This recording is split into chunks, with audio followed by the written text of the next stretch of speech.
эхэнд говь нутгийн малчин Сэнгээ улсын сайн малчны зөвлөгөөнд шалгаран Улаанбаатар хотноо хүрэлцэн ирж хуралд оролцоод нутагтаа буцаж байгаагаар кино маань эхэлнэ. Нөхөр болох Сэнгээ нэгдлийн дараа нэрийтлэл юу ч хийдэггүй зөвхөн түүний эхнэр Сэвжидмал хамаг ажиллаа хийдэг байв.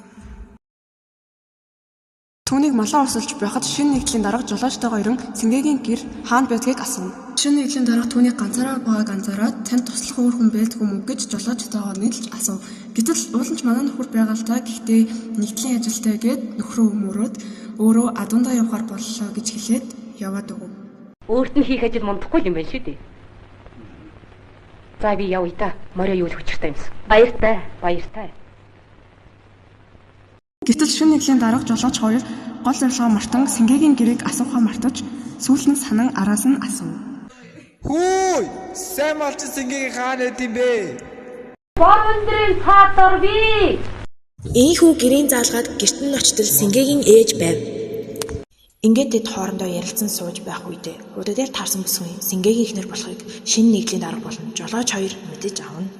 Энэ үед Сэнгээгийн саран туяа орж ирж хурал руу Сэвжидмаа та хоёр хоёулаа хамт явах гэсэн тухайд дуулгана. Энэ үед Сэнгээ Би бүр ингэн гэж мэдээд эднийг яаруулж байж нэг дээл хэлгэж аваад өмсөж үзс байна да. гэтэл хариуд нь саран туяа. Таач бүр малчны хуралд яваа сурччихжээ. Харин Сэвжидмаагүй маань хизээ нэг ингэж явдаг юм бол та. Та хоёрын хурал чуулганд явж гэжтэй гааг байгаа. Ингээд хурлын бүрэлдэхүүн хэлэлцсэний эцэст Сэнгээг биш Сэвжидмааг Улаанбаатар хот руу хуралд явуулахаар шийдэв. Үүнийг сонссон Сэвжидмаа эсэргүүцэж өрхийн тэргүүн байсаар байтал яагаад заавал би явах билээ гэв. Ингээд шинэ нэгдлийн дарга би өөрийнхөө нүдээр юу болсныг үзсэн учраас ийм шийдвэр гаргасан юм а гэж хэлв. Энэ заншлыг халах болж. Сэвжидмаа гэртээ ирээд адан мэжтэй хот руу явах болсон тухайгаа хэлнэ.